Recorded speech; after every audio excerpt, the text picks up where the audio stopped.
Good afternoon, everyone. Welcome to Baltimore Data Week, Day 3. We're a little delayed in opening up the Zoom today. We're tending to some technical difficulties with our presenter, but they are getting resolved as we speak. So while everyone is filtering in to the call, I want to draw your attention to the slide on the screen. That is our remaining schedule for this Baltimore Data Week. Today, as you see, we're going to be doing this grant writing workshop with Enoch Pratt that's hosted by Jenifer Mange and Paul Chasen of the Enoch Pratt Free Library. Jenifer is having a bit of trouble with sound at the moment, but we'll be getting kicked off in just a moment. Tomorrow afternoon in this same noon to 1 time slot, I will be presenting with Vital Signs 21, State of Our Neighborhoods. Sure to be an exciting event, and you can register by scanning that QR code. Finally, Baltimore Data Day is in person on Friday, July 21st from 8:30 to 3:30. That is in person, and we have closed registration at this point. If you are hoping to attend and have not yet registered, please reach out to us, and we will put you on the waiting list for that event. So with that being said, I'm going to stop sharing my screen and introduce our panelists today. So Jenifer Mange, who will be on the call in just a minute. She is an analyst and strategic planning coordinator at the Enoch Pratt Free Library. Previously at Pratt, she was grants manager, a role she held at the Walters Art Museum upon moving to Baltimore 25 years ago. Jenifer's background is in art and music. Before landing at the library, she held positions as the director of the Station North Arts and Entertainment District and public art coordinator at Baltimore Office of Promotion in the Arts. She also has experience on the funder side of things, running a grants program at the Wisconsin Arts Board and as a fellow at the National Endowment for the Arts. Paul Chasen is the library in charge of the H.L. Mencken Room and manages the virtual reference services at the Enoch Pratt Free Library. Paul's prior work experiences at the Enoch Pratt Free Library include managing the statewide virtual reference service, Maryland Ask Now, and managing the grants collection, a fundraising and nonprofit management resource center. Paul has a BA in social science and history, secondary education from Towson University, and an MLS from University of Maryland. So please join me in welcoming Paul and Jenifer today on this Baltimore Data Week presentation on a grant writing workshop. Paul, feel free to share your screen. Thank you, Amanda. Much appreciated. I'm going to go ahead, everyone, and get the slides up here. This will just take a moment.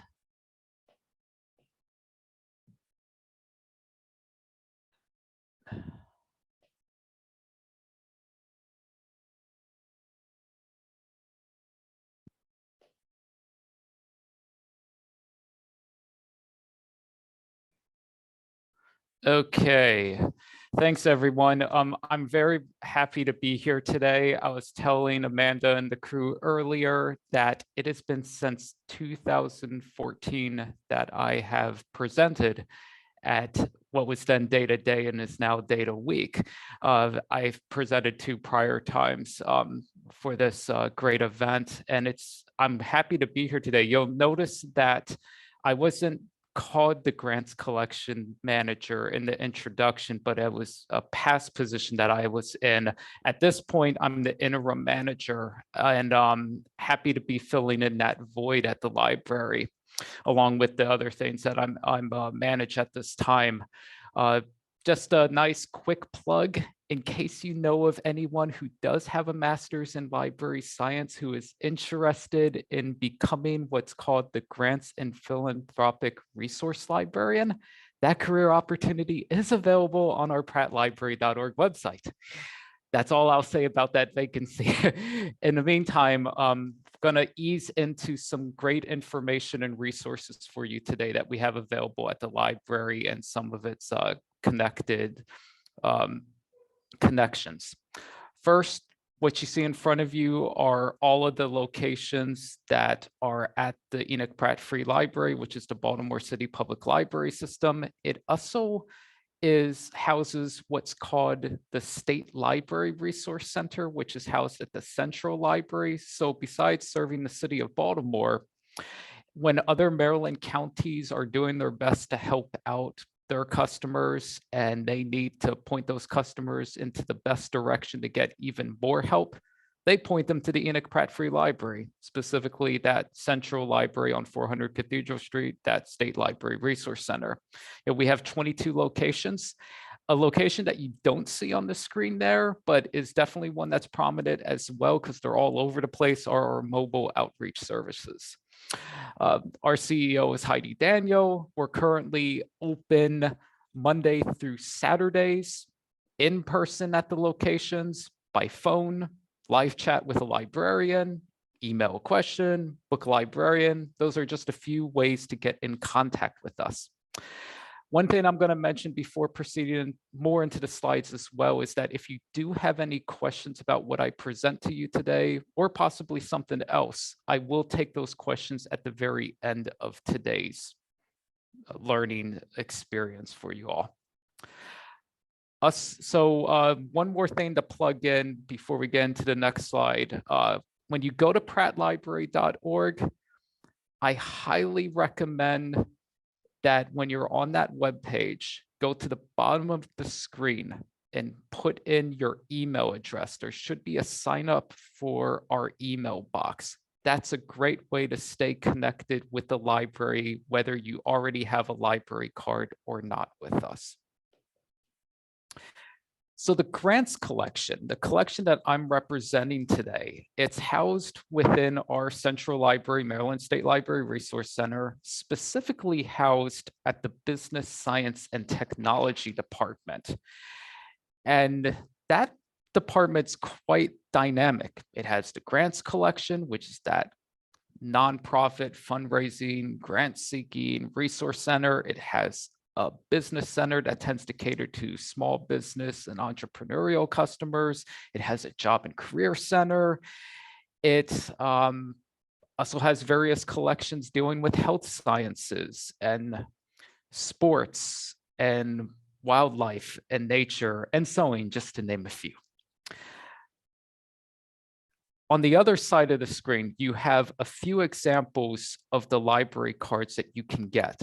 If you're an individual and you're a Maryland resident and you can come physically inside one of our libraries, apply for that standard library card.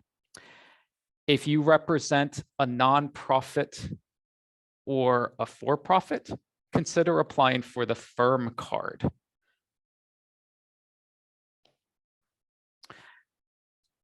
In terms of easing into today's resources, I'm just going to get straight into the point and highlight the one that is most in demand. And that is what is known as the Foundation Directory Online. Specifically, it's the Foundation Directory Online professional version. We pay a subscription to make this service, this resource available inside all of our Pratt Library locations. There used to be a time in history when you can only access it inside our Central Library on 400 Cathedral Street. Those days are no more. You just have to be inside one of our locations. And if you are a nonprofit or individual grant seeker, this is a great resource to start off with.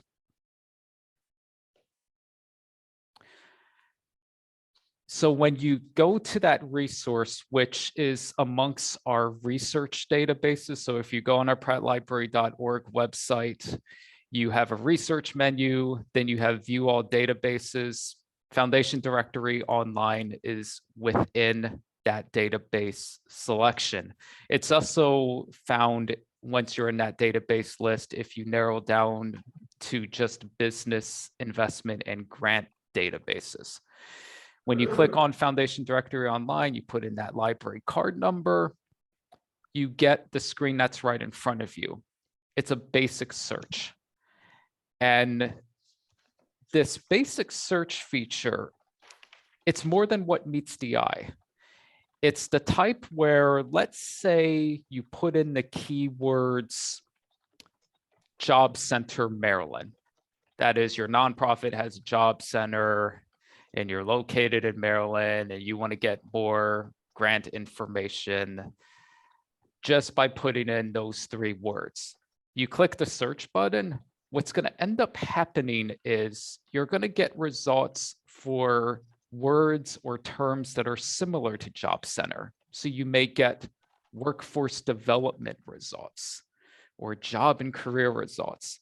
If you put in no types of funding that you're specifically trying to get, it's just going to by default conclude that you're looking for general operating support, even though you may be looking for something totally different for that than that with your funding.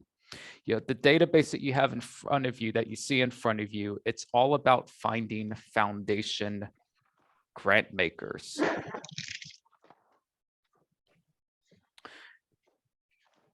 But as much as I love the basic search feature, I think you all would benefit the most if you used the advanced search feature within Foundation Directory Online.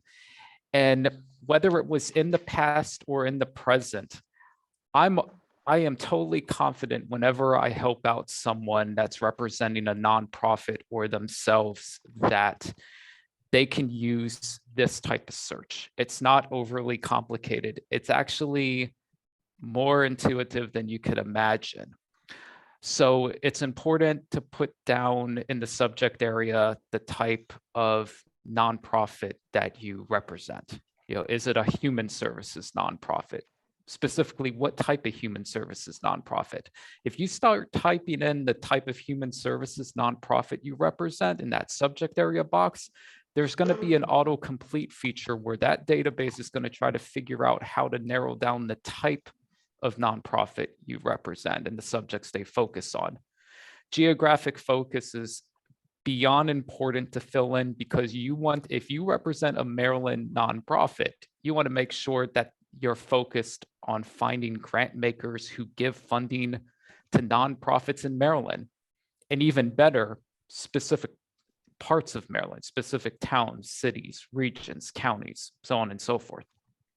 Population served, you do want to be as specific as possible about if you serve adults, children, teens. If you put in adults in that population served, then what's going to end up happening is it's going to want to know if you serve just adults in general or older adults. If you start trying to put in children or teens of some sort, it's going to want to know what age range you're focused on. If you start typing in genders, it's going to want to know male, female. If you want to put in types of population served that have nothing to do with gender or age range, it's going to wonder, well, do you serve veterans? Do you serve the homeless? It's going to want to know the population served. That database box there with population served is going to want to try to figure out what you want to find in the search results. And the location of the grant maker, if it is important to you, you could say that I only want to get results for grant makers that are specifically located in Maryland. But if you have other states in mind, or if you just have no preference whatsoever, the choice is yours. So everything that I've shared with you so far, it's made possible by an organization that's called Candid. If you have previously learned about grant seeking, proposal writing, anything connected to the Foundation Directory Online, you may recall how there used to be a nonprofit that was called the Foundation Center. But back in 2019, the Foundation Center was formed by merging with GuideStar, which was another nonprofit organization. So GuideStar plus Foundation Center equals Candid. And you can go to candid.org and you can learn more about all the programs that they do, their finances, their operations, and more. You can see their annual report. In other words, you can find out more about this nonprofit just like we would find out about the nonprofit that you may be representing today. When you're on candid.org, there is in the upper right corner a Candid at a glance area. If you click on the arrow, you end up getting ways to move forward in what you want to learn. And what I want to suggest doing is going to Candid Learning to definitely find more grant seeking resources or anything dealing with fundraising and nonprofit management.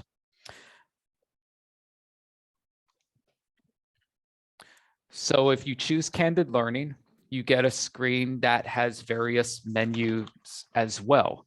Everything from training, where you can take trainings that are in person at some of the Candid regional locations, to in-person training sessions that may be at what's called a funding information network. For instance, the Enoch Pratt Free Library is a funding information network. They're one of several that are located in Maryland.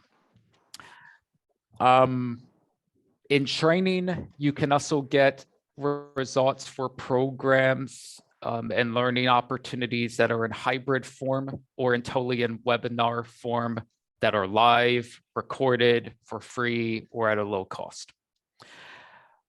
What I have found to be one of the most useful parts of Candid Learning has been the resources. And within the resources is what's called the knowledge base.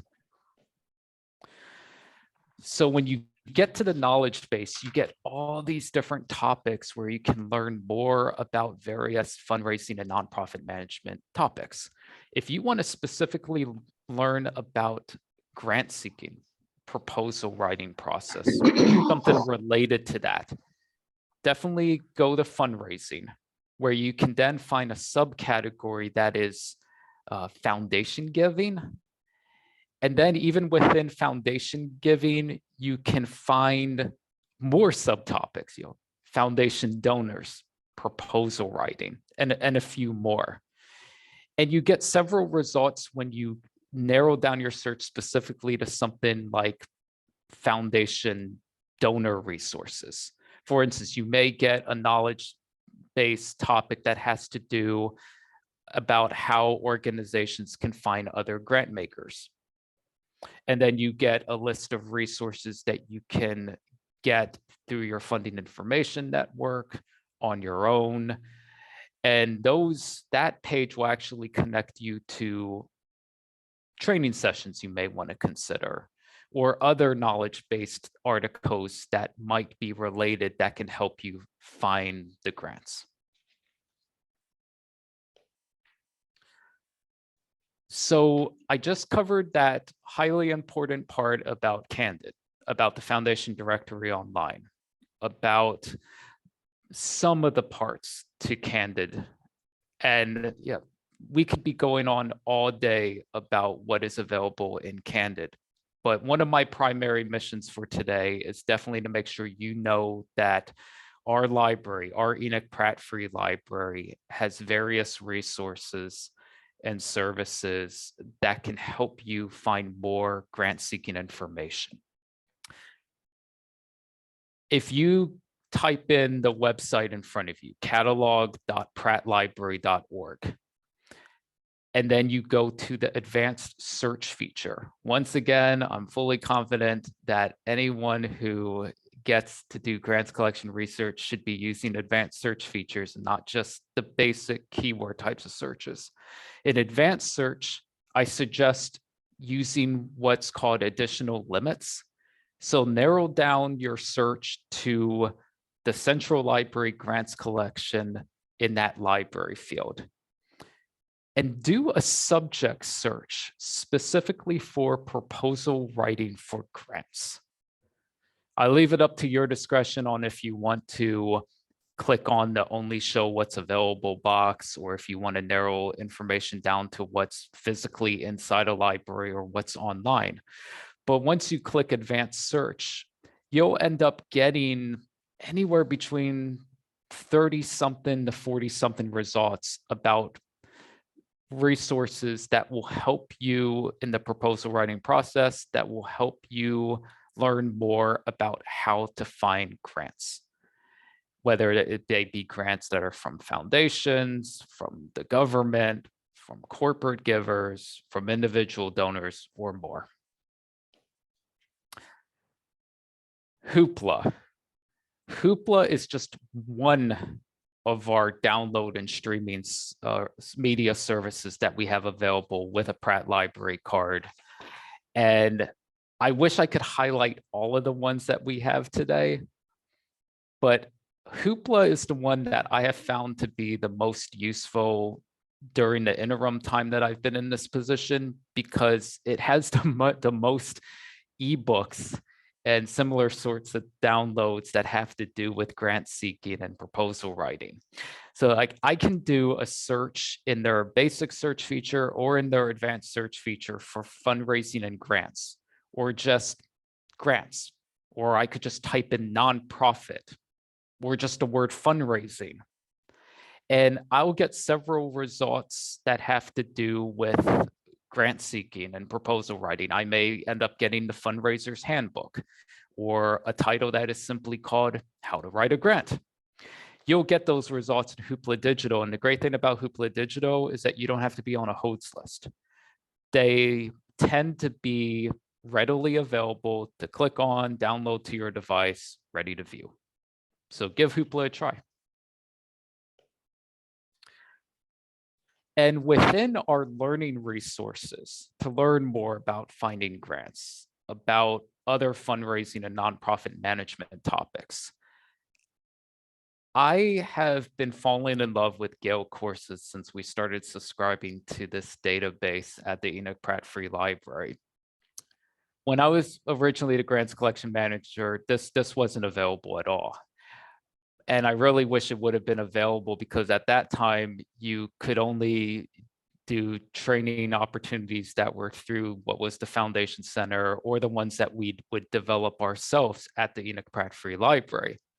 But now you can go to Gale courses, you can go through their catalog, and you can type in grant writing.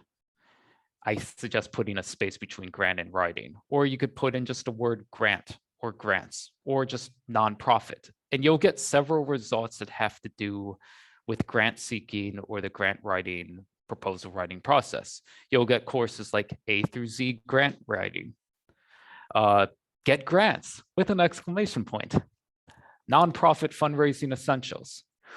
These are courses that you can sign up for.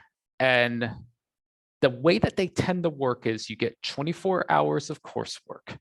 You get 6 weeks to complete the work, but it's all asynchronous. So you don't have to worry about having to log in at a specific date, a specific time, every time.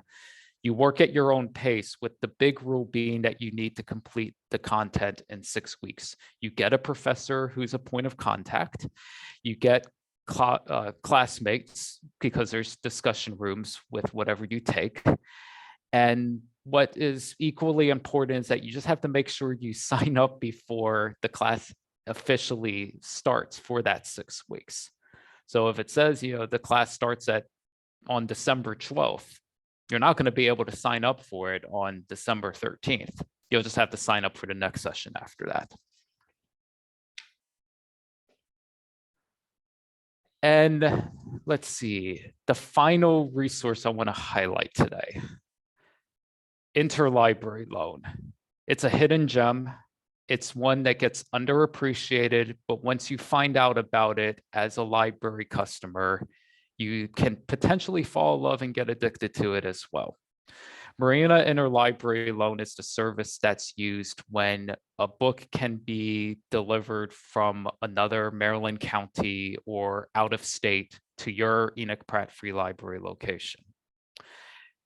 And this tends to be invaluable because the grants collection, the physical grants collection items, they may not always be available to check out readily, especially the ones that are the most up-to-date editions of a book or the most recent releases. So you can use Marina Interlibrary Loan to find out if another county has it available and it can be delivered to your Pratt Library location, you can fill out a form or get the help from a librarian to get the form filled out. So that way another state could potentially loan you a copy to borrow. You can also request articles through Marina Interlibrary Loan.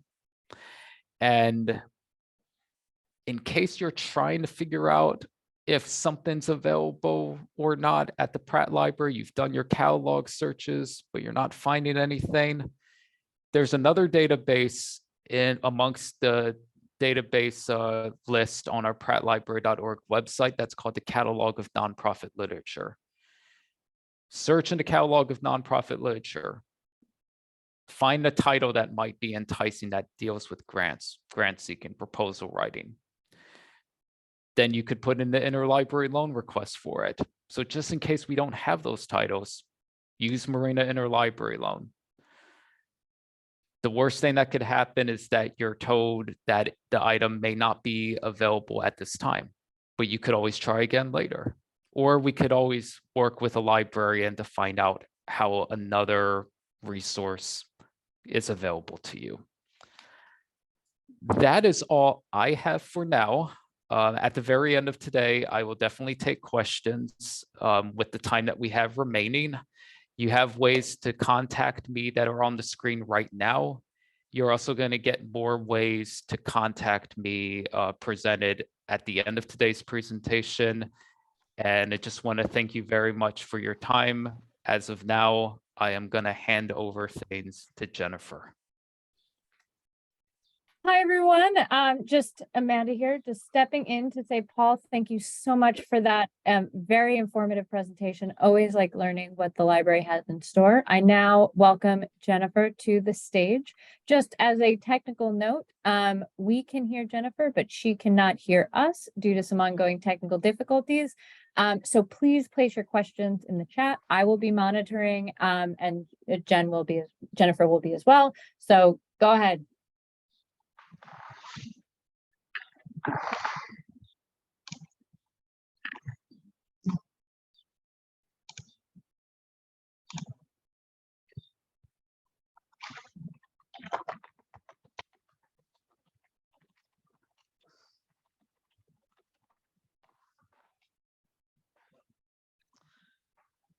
Okay, Amanda, if you could give me a thumbs up if you can hear me. Very good. Thank you, everyone, for adjusting to some technical difficulties this morning, and thank you, Paul. My name is Jenifer Mange, and Paul has talked about grant seeking and research, and I'm going to talk about two related things, which are completing a successful grant application, and then a very brief overview of an example of how to tell a data story. So I'm Jenifer, and Amanda has introduced me, but I wanted to just add that my background in art and music helps me because both of those disciplines involve sort of taking things apart and putting them back together again, and that those are skills that I use every day as an analyst and a writer too, but in particular an analyst. So I want to use an example. Paul has talked about information that's available at the Pratt Library and also in the grants collection on the website. And I have, for all the slides that I have pulled from a website, I have listed the website at the bottom of the slide. So when you go back and look at this presentation, you will be able to go straight to where I receive the information. So there's lots of help at the Pratt Library, as Paul has talked to you about already. But I wanted to run through a specific example of how you might go through this process. And the Baltimore Community Foundation has Making Neighborhoods Stronger grants. And I happened to receive this email, and we're going to start here. So one thing about grant proposals that many of you already know, but if you've writing them a long time, they're all online. And so this means you're going to have to allow some extra time to navigate technology And as I have experienced this morning, sometimes you need a little bit more time than you thought you would need. So here is what when you click on, when you go to the Baltimore Community Foundation website and click on this grant, this is what you get. And you click apply for a grant here. And this is what I wanted to say first, which is you have, for grant proposals, you think that you have to be ready and then you will write the grant proposal. But it turns out that you have to start a grant proposal before you think you're ready. And then in point of fact, the process of writing down your ideas and figuring out the budget and talking to people, that will get you ready. And if you want ideas, the Community Foundation and also a host of other foundations will have highlights of what some of their grants have been. And this is a good place to get ideas too. The second bit of advice that I think people are a little bit afraid to do is before you finish, even as you're starting, call up every foundation, every funder of every kind has somebody in charge. And usually that person's will be right up on the website, and you should reach out to them and run your ideas by them. And I want to tell one little story, and that is, don't be afraid to ask. And when I was a kid, my father found out of a magazine, there was some advertisement, and in big bold letters in the advertisement, it was, don't be afraid to ask. And he ripped it out and put a magnet on the refrigerator, and it stayed there for years. Perhaps when we were teenagers, he really wanted just my parents to convey the message, don't be afraid to ask. And then it got frayed and he copied it and he put the copy on the refrigerator. And I think it was on there for 20 years. So don't be afraid to ask. And here on the Community Foundation website, here are the folks that they tell you, call us and let us know. Well, they don't tell you call us. They say, send us an online email and we will get back to you. And if you want to talk to them by phone, say in your email, can I call you and talk to you? And you should do that. The biggest advice for writing a grant proposal is, for goodness sakes, follow the directions. You have to read the guidelines and follow the directions. And you might think, well, I would just like to write a little bit more, or I can't find this attachment that they're requiring. And you think, well, maybe the rules don't apply to me. And that is not, the rules will always apply to you. They do apply to you and you have to follow the rules. So how to start? So Baltimore Community Foundation, the first thing to know is, when are things due? And then when will you hear back? So this is the first thing that pops up. So it's the first thing you should plan for. The other thing is, so you have to submit everything online, but don't do all of your work online. You'll have to sign in, you'll have to log in, you may need to set up an account, but find the place where they tell you what you're going to need to write, and then do your work elsewhere. Do it, trade emails. If you like to work on paper, here's where you can work on paper. But then when you're done, then you copy and paste into the online portal.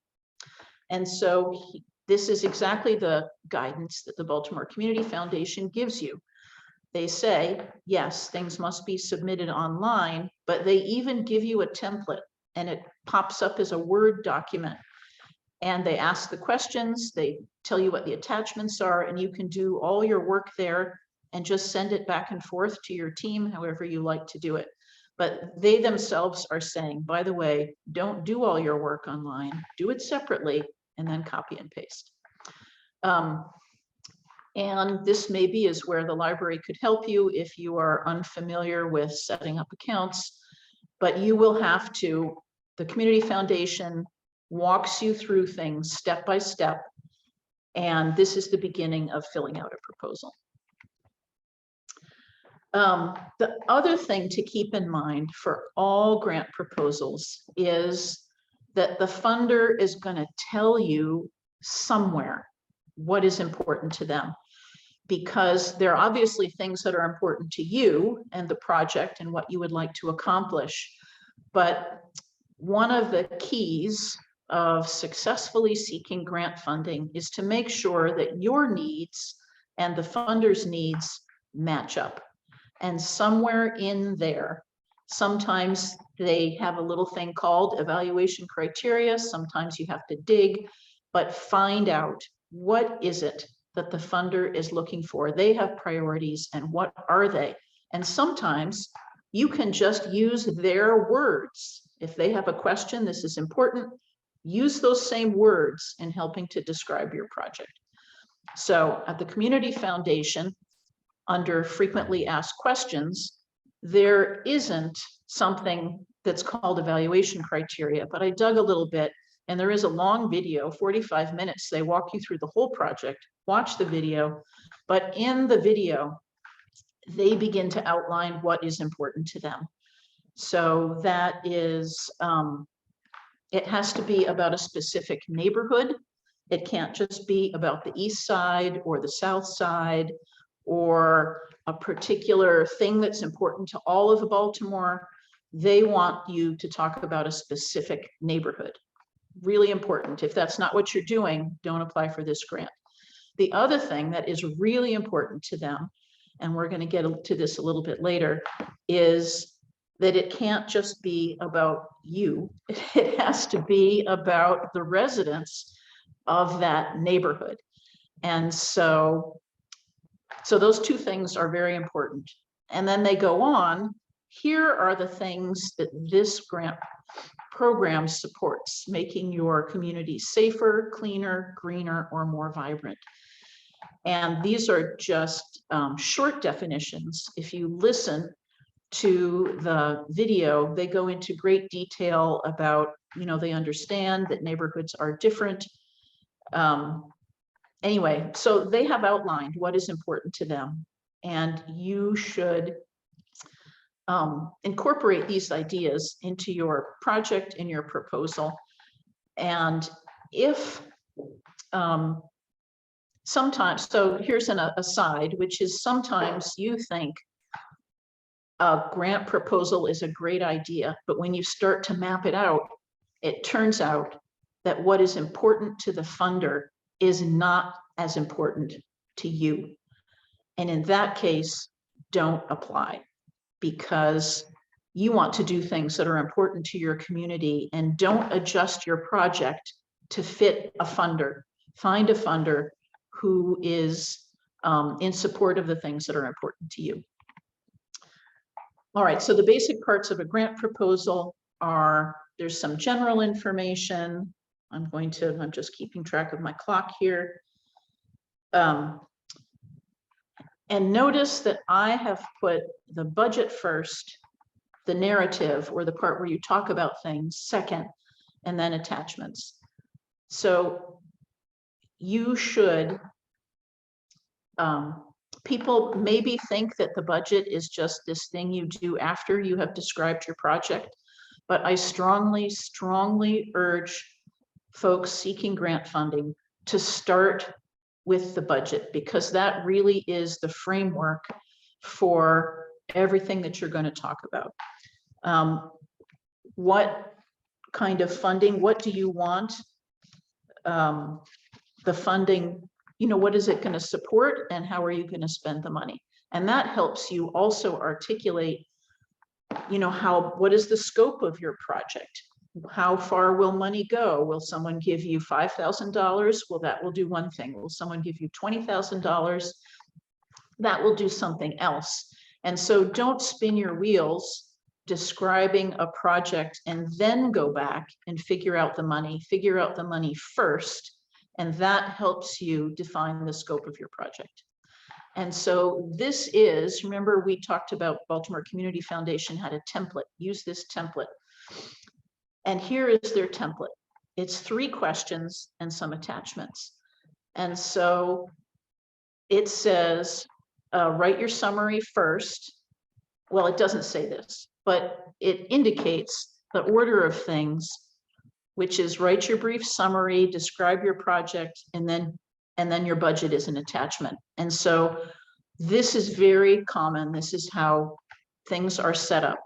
But again, I strongly urge you to not do it in this order, to do it in the exact opposite order, which is your budget is the most important.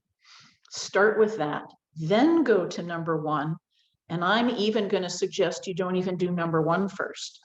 I'm going to suggest you write your introduction and your very brief summary last, after you have done everything else. And then you'll be able to see, what should my first sentence be? What should my second and third sentence be? And then this is the other part of my presentation, which is using data. So here is the other part of the Baltimore Community Foundation. Frequently asked questions. Where can I find data and other statistical information to help explain and measure my impact? And while Baltimore BINA is not, of course, the only source, that's the one I'm going to focus on in my presentation, but they begin to suggest many places that you can go to get information. So let's use an example. So I think one easy way to think about how data can help you is it helps you explain things, it helps you provide context, and it helps you make meaning. And we're going to talk in a few slides about something that entire books have been written about, long videos. There's a wealth of information about storytelling with data. And here are some places to start. And this is one of my favorite books at the library. It's an electronic book you can get through Hoopla. I will just leave it there. There are lots of sources of information. There are two things before I talk about data and storytelling, I wanted to touch on two things that I think are really important. This particular video, which is from 2009, and yet it has been watched 34 million times, is brilliant, completely brilliant, by the novelist Chimamanda Adichie. And even a few years ago, I think in 2017, her novel Purple Hibiscus was the one Maryland One book, and she was at the Pratt Library. But the message that she delivers, if you're going to use, she's not talking about data, but I'm talking about data. If you're going to talk about people or a group of people, be mindful about your message. And so her talk is about the danger of a single story. And of course, I know that many of you, all of you maybe have heard this, but her talk is so brilliant. I urge you to sometime at your convenience. It's 18 minutes, so it's long. We aren't going to listen to it here. But this danger of a single story, if you're only telling one story, it can be very powerful, and you need to be very mindful of telling only one story, because you don't want to tell one story, you want multiple stories. So that's number one. Number two is about data equity, and that there is a lot embedded in information that you may or may not be mindful of all the time. And this is a particular forum for talking about data equity. And I might just leave it at that. There are casual conversations every Friday, and I've listened to many of them. You know, there can be a couple hundred people listening to great speakers. Anyway, lots of data issues, data equity issues. The person who hosts this website, of course, is in business. So she herself, Heather Kraus, she's selling her courses and other things. But there is just a lot to be gained from this particular weekly conversation, which is free. So storytelling with data.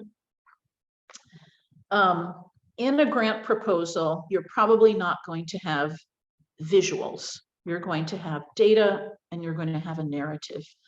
And so what you're going to be able to do well is explain things. and help people understand what's happening in your neighborhood. Ways to explain things have to do with place and time in particular. Last year at this time, I gave a similar talk and was at a program where a library customer was in this very position. She lived in Sandtown, Winchester, and was extremely frustrated with trash and illegal dumping, and how could she begin to use data to help explain her situation. So you're familiar with the BINIA website, and I'm just going to briefly walk through the step-by-step how I pulled information and then how I used it in a paragraph to describe what was happening in Sandtown, Winchester. So I couldn't remember the name of what the indicator is, but you fill in a word and the indicator pops up. And so among the wonderful features of the BINIA website is you can look at the information in different ways. And let me see, I have this great laser pointer. So when the data pops up, you get it like a chart in numerical order, but you can look at it in other ways. And so I've clicked on charts, and I see that Sandtown, Winchester, the rate of dirty streets and alleys per 1,000 residents is the 7th highest in the city in 2021. So mentally file that away. We're going to use it later. Then I clicked on trends to see the same information over time, which is also a great thing about the data offered on the BINIA website. And it automatically pops up with Baltimore City, but you can add other neighborhoods, and I added Sandtown, Winchester, and I have this lovely graph that shows that Sandtown, Winchester's rate has always been higher than the city average, and sometimes significantly higher than the city average, and that is consistent over time. I've also looked at the great information comparing over 10 years of data. And I have looked up that same indicator from all neighborhoods, and this is the rate of change. And actually, this is charts can be confusing, where a negative number is positive and a positive number is negative. In this case, from 2010 to 2020, it looks like Sandtown, Winchester's slightly better, ever so slightly. Remember, this is -22, and we're going to see that, that turns out to be a very small change, ever so slightly positive. File that away. So this is a very, very dense slide, and I'm going to go over each element of it a little bit.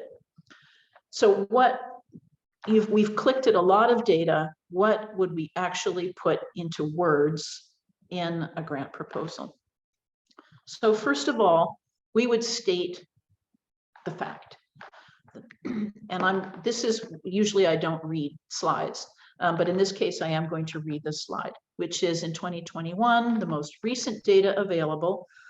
So we have the time, we have it's recent, we have Sandtown, Winchester. There were 193.6311 service calls of dirty streets per 1,000 residents. So we've started. It's a mouthful. It is really a mouthful right there. A lot of numbers, but we have stated the fact. But now I want to reframe it slightly. So on the next slide, I'm not going to go through it, but I've done some calculations. I know that how many people are in the neighborhood, and I've done some calculations to say that that is 2,884 reports a year. That's still a bit of a mind bender, conceiving of, what does that really mean, 2,884 per year? But people can conceive of a day. What does that mean? Every single day. So that's nearly 8 service calls per day, every day. And if I were writing an actual grant proposal, depending on who my funder was, I might say day after day after day. I might put something in for emphasis. But the idea is now we have taken that mouthful of data and we have condensed it into something that is easier to conceive. What happens every day in Sandtown, Winchester? So then I'm going to provide a little context, because we know also from the chart that it is the 7th highest rate in the city of 55 neighborhoods. And we know that it is much higher. So we have provided some context. All right. So we've done some calculating. It is significantly higher. It is the highest in the city, and it is significantly higher than the city average. And then furthermore, we know that it hasn't changed much over time. And so then we say across 10 years, it is consistently and significantly higher than the Baltimore average. And so we've used the information that we have looked up. We've written a few short sentences, and we have put it in context of what's happening in the city. We have put it in context of what happens every day, and we've put it in context of what has happened over 10 years. And these, I'm not going to do anything here, but if you want to figure out my calculations, there they are, and I walk through it step by step. And I think we do have time for this very short video, but I cannot launch it from here. Can Ashley or Logan or Amanda, can you launch it? Yes, just give me But one. if not, give me like a thumbs down. Okay, you can. Very good. And then when it's over, in case I can't tell, give me another thumbs up. All right, everyone, I'm just going to navigate that video real quick.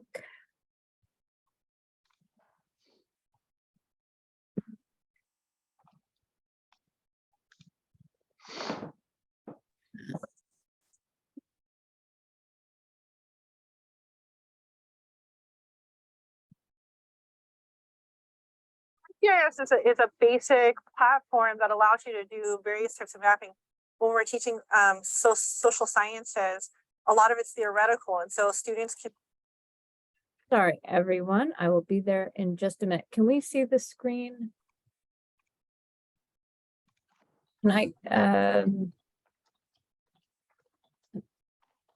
Okay, and I'm going to share.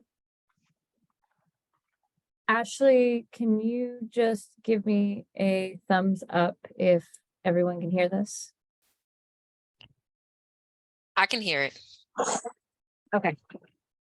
All right.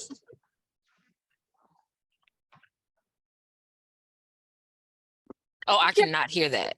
Big platform that There we allows you go. to do various types of mapping. When we're teaching social sciences, a lot of it's theoretical, and so students can be kind of disbelieving that poverty exists, or they don't understand that a lot of it just sounds like theories. As like urban youth, like we see like a lot of these problems, and we normalize them, and it's something that we feel passionate about, yet we don't really know how to like find an outlet for it. When you have the map, it becomes very real, and then they begin to question like, where does this data come from? Oh my God, like this is where I live, and it really helps them to visualize their problems, and it helps them to visualize, a reality that before was really just a theory. It has become sort of a tradition in our school that in the 11th grade, they begin to learn GIS and ArcGIS. My project consisted about attacking the issue of gentrification in our community. Well, we all knew like we were in poverty, but it wasn't until we mapped it out and saw like how big the issue was that we realized it. We were able to take all the businesses in Boyle Heights region and actually make a spreadsheet and then make that a layer in our map. And within that layer, we separated the businesses in 2 categories, corporate and community. And then with that data, we made a heat map. And within that heat map, we used the data given to us by the Boyle Heights Chamber of Commerce from 2009, and then layered that with another with data that we ourselves were able to gather from 2015. And within that 6-year range, we noticed that there was an overall 34% decrease in community-owned businesses within that time.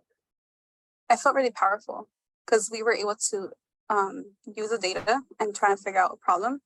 And then like it really helped us see our community better. ArcGIS helped us actually like turn something that really was a problem and turn it into something that individuals themselves can see is a problem. They can prove that these problems are real. We were able to present to individuals and like people with PhDs, and it was amazing that these individuals that are so like highly like renowned, and like they talk to us, and they look at us with awe, and it's like wow, like I'm not even where you are. I don't have the degrees that you do, but you have respect for me.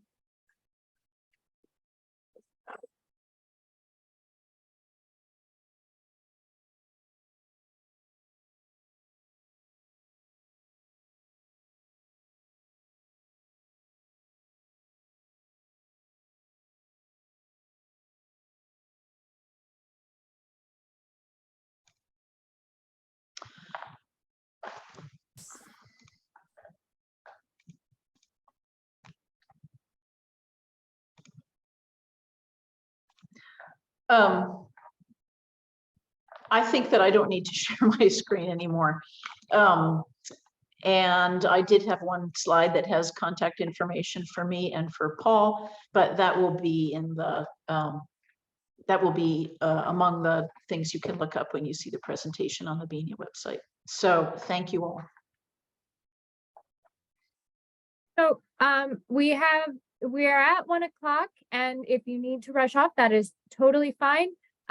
I will, if there are any questions, please put them in the chat really quickly. If not, well, I just want to first say thank you to Paul and Jenifer just for introducing some of these new to me resources, which I just put in the chat, so Jenifer should be able to get. I was really excited to learn more about some of the programs or resources that Pratt Library has available. And as someone who spends a lot of my time writing grants, this was extremely helpful and broke down the process of putting together that grant narrative, which is sometimes always a challenging first step. I'm not seeing any questions in the chat right now, but everyone has put their contact information in the chat if you need to reach out to either Jenifer or Paul. And then finally, please submit your feedback for this session at the link that Cheryl just put in the chat. That will help us plan for future Data Week programs and help us meet your needs a bit better. And we hope you will join us tomorrow for our vital signs presentation, and then on Friday for Data Day in person. Thank you. And if there are no questions, have a great rest of your Wednesday. Oh, and we can circulate, James, the links to that TED Talk that Jenifer provided. I can actually put that in the chat now, but we can email it over as well.